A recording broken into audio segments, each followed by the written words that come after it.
tīklus. Un tas ir guvis milzīgu atzinību arī no paviljona apmeklētājiem, kuri atzīst, ka ir aizkustināti līdz pat asarām to vērojot. Tad nu lai labi skatīšanās. Тут даже не о чем спорить. Латвия начинается с моря, начинается с энергии ветра и простора, начинается с негромкого, честного разговора, начинается с народа, который умеет строить и петь, начинается с возможностей, которые будут и есть. При любом раскладе, при любой погоде, энергия в нашей природе. У нас много религий, и ни одной основной. Мы верим в то, что надо уметь справляться с собой. Каждый шаг можно выстроить с умом и заранее. И тут нам помогает латвийское образование. У каждой победы всегда есть свой исток. Мы часть Запада, но отлично знаем Восток. Мы учим развитию и в том, и в этом направлении. Готовим новое, ответственное, успешное поколение. Мы повышаем качество образования неустанно, и поэтому у нас учатся все больше студентов из Казахстана. Им нравится сочетание этого, чего-то знакомого и новизны. Это отличная площадка для старта, знает каждый из них. Ведь при любом раскладе, при любой погоде, энергия в нашей природе. В Латвии есть море и 500-километровая береговая полоса, но больше половины страны занимают леса. Это настоящие зеленые легкие нашей страны, и мы о них заботимся, и они нам важны и нужны. Тут небольшая ремарка. В Латвии целых 4 национальных парка. Вообще в Европе Латвия экологический призер. Мы бережем и наши 12 тысяч рек, и 3000 озер. Мы развиваем зеленую энергию, которую дарят нам реки. А еще по ним когда-то шел торговый путь из варяг в греки. Но теперь магистраль Европа-Азия задает экономический тон. Наш опыт транзита – это ежегодно порядка сотни миллионов тонн. Наше расположение – мост между Западом и Востоком. И мы заинтересованы в сотрудничестве, самым широком. Ведь при любой эпохе и при любой политической моде энергия в нашей природе. Латвия всегда славилась своими незамерзающими портами, и даже столица у нас порт, если говорить между нами. Рига – это всем открытая книга, где почерком столетий написана история успеха, и вы наверняка слышали ее эхо. Красивый город на реке, получасе езды от моря, полный кафе, площадей, туристов, впечатлений, которые уживаются тут не вздоря. Здесь всему и каждому есть место, и здесь всегда интересно. Музеи, концерты, кинофестивали и проекты современного искусства. Мы всем интересуемся, все развиваем, конечно, в меру разного чувства. Как и Казахстан, Латвия – свежий, динамичный игрок на мировой сцене, и потенциал нашего взаимодействия просто бесценен. Латвия – тот локомотив, который потянет любой состав и выведет его к цели точно, вовремя и совсем не устав. Ведь мы говорим о целой стране, о целом народе, энергия в нашей природе.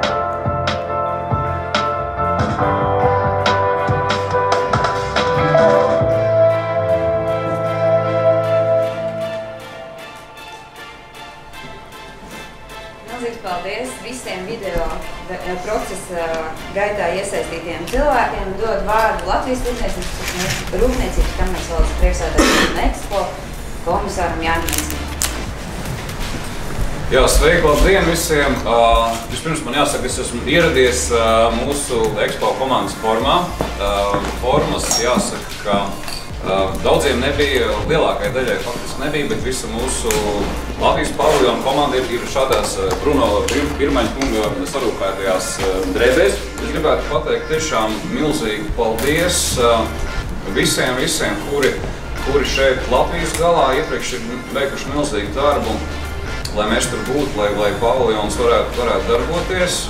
Es no pirmās dienas esmu bijis praktiski klāt šajā projektā, un man ir tiešām no sirds prieks, ko ir izdarījuši kopā šī komanda, ko cilvēks. Un, kā jau Endriņa kungs teica, es patiesi saku lielu paldies jebkurai komandas dalībniekam, kuri gan daļa ir šeit, daļa jau Astanā strādā. Tātad šobrīd atrodamies mūsu paviljonu vietā, tātad, kas ir tāds plašāks kvartāls, kur mēs redzam Čehijas paviljonu kreisajā pusē, tad ir mūsu paviljons, tad ir Grieķija, Luksemburga, Austrija un te arī Šveice. Jā. Un tātad parādīšu, kāda tas viss notiek. Tātad šobrīd tikko paviljonā ir iegājuši cilvēki, kas gaida rītā, lai apskatītu to, ko mēs piedāvājam. Šobrīd viņi skatās to video, ko jūs jau redzējāt, tur daži arī māja, viņi zina, ka ir tiešraides Rīgu. Jā, un tātad šādi mēs izskatāmies no ārpuses, un tad es labprāt ieiet iekšā parādīt, kā izskatās pats paviljons. Jā, tikai jāņem vērā, ka ir mazliet varbūt sliktāki sakari, un dažkārt mēdz tie traucējumi parādīties. Es ceru, ka jūs dzirdat labi. Jūs dzirdat labi? Aha, ļoti labi. Nu, rekur, un tad es te rādu tagad mūsu kolēģis Murats, jā, kas gaida viesus. Jā, tātad viesus mēs sagaidām apmēram kādas 15-20 viesus atkarībā no tās traumas, kas ir Expo, jā, un tad mēs viņus laižam iekšā, rādām video un ļaujam iedarboties ar virtuālās realitātes saturu, jā, ko jūs arī drīzumā varēsiet izbaudīt, un tad ejam iekšā. Jā, tātad šāds izskatās paviljons, tātad kreisajā pusē jau lielu popularitāti iemantojusi dzelzceļa ūdeņraža lokomotīvi, tātad šo lokomotīvu jau ir vairāk valstu mēdīju filmējuši un drīzumā arī rādījis, cik es zinu, Ukraina kāds no valstu bija. Jā, precīzi, Kazahi, jā, tātad ir liela interese par tātad šo enerģiju, tādā ziņā noteikti Latvijas dzelzceļa dalība šeit ir pamanīta un par to runās daudz un dikti, jo tēma, protams, ir nākotnes enerģija. Tālāk mēs ejam, tātad šeit mēs redzam ir virtuālās realitātes pieredze saistībā par to, ko mēs varam nodrošināt tranzīta jomā. Mūsu paviljoni ir apmeklējuši aptuveni 2000 cilvēku, kas ir arī skaitītājs. Katras dienas beigās mēs redzam to apmeklētāju apjomu. Tātad ir interese arī par mums Kazahu mēdījiem. Tāpat aktīvi ikdienā veidojam Facebook stāstus mūsu oficiālajā Facebook mājaslapā Latvija Expo 2017. Kurai arī laipni aicinām sekot. Prieks jūs visus redzēt, jā, tos, kurus es pazīstu, nepazīstu. Jā, tātad sveiciens Dacei, jā, uzreiz atpazīst. Man ir diezgan laba bilde, jā, sveiciens visiem, jā, tiešām prieks. Tiešām daudz, es negaidīju, ka būs tik daudz cilvēku patīkam. Vai kādam ir šobrīd jautājumi, Maksim, par to, kā tur ir uz vietas? Mēs nosūtīsim rakstiski, ok? Labi, droši. Es domāju, ka visi droši sekojam līdz Latvijas paviljona oficiālajai Facebook lapai. Tur mēs arī labprāt atbildam uz visu veidu komunikāciju.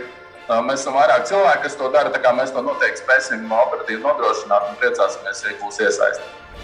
Un kas ir pats interesantākais no mūsu puses, ko mēs redzam, kā Latvijas paviljona padarīt dzīvi visu 3 mēnešu garumā ir sekojoši. Ka jebkurš Kazahu uzņēmums vai jebkurš cits valsts uzņēmējs var ierasties Latvijas paviljonā un nofilmēt par brīvu sava uzņēmumu šo promo video.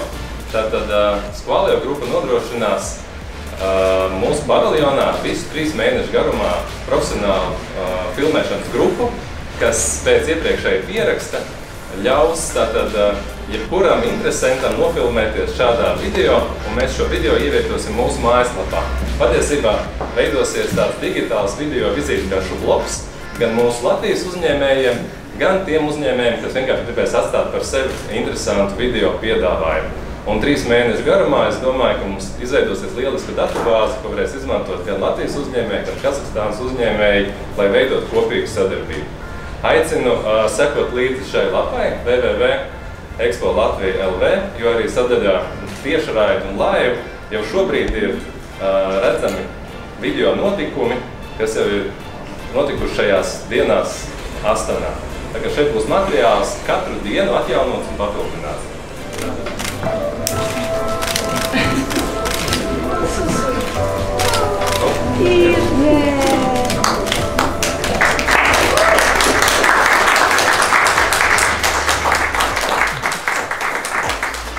Tagad visus interesantus iemēģināt virtuālās realitātes brilles. Neaizmirstiet aizmugurē.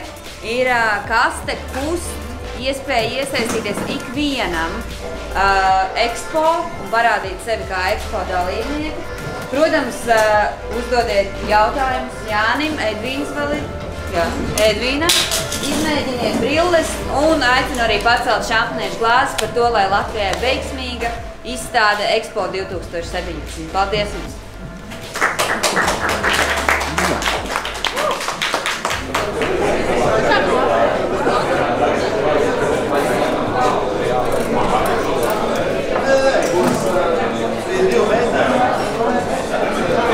Kaut kā tā.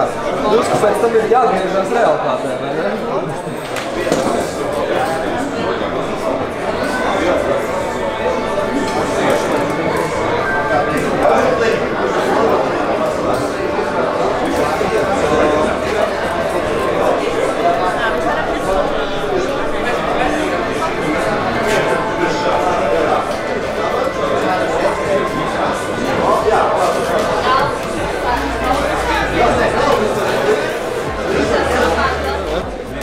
Šobrīd atrodamies The Mill Coworkingā, kur notiek Astana Expo 2016 Latvijas paviljona prezentācijas preses konferences.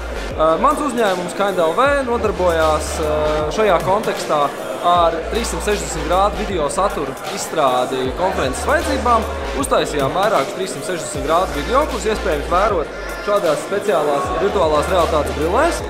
Video tēmas ir vairākas, ir viena tēma par tranzītu Latvijā, par enerģiju mūsu dabā, par Rīgas pilsētu. Ir iespējams noskatīties Raimonda Pāla privāto koncertu un izbraukt kopā ar Artūru Drāžnieku kamariņu braucēju Siguldas bobsleja trasē. Šobrīd šī tehnoloģija, manuprāt, vislabāk tiek pielietota izstādēs, publiskos pasākumos un promo vajadzībām, jo šādā veidā var ļoti viegli izstāstīt stāstu un iegūt, drīzāk ļaut cilvēkam iegūt jaunu pieredzi un nokļūt vietās un būt iespējas, kāds viņš iepriekš nav ieguvis. Taču es domāju, ka arī nākotnē šī tehnoloģija noteikti attīstīsies, brilles kļūs mazākas, vieglāk pieejamas, lētākas, un arī tas iespējams ienāks mūsu ikdienā un arī mūsu patēriņu produktos, un iespējams ietekmēs arī to, kā mēs patērējam mēdījus.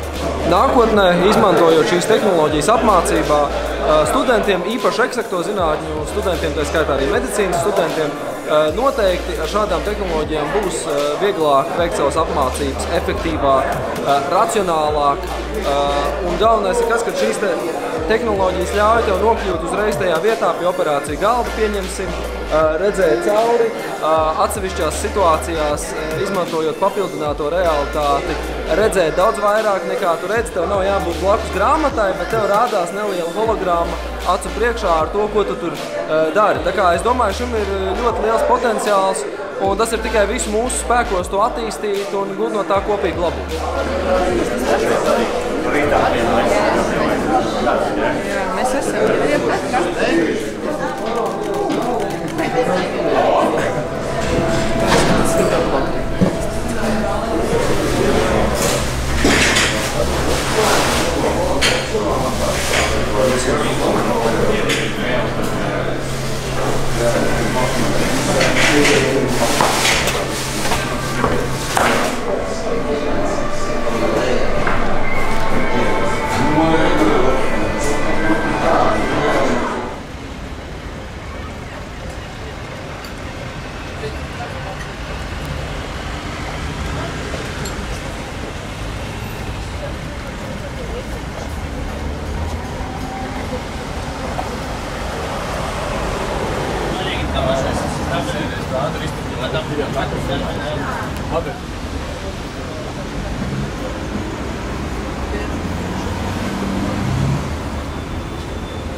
Yeah.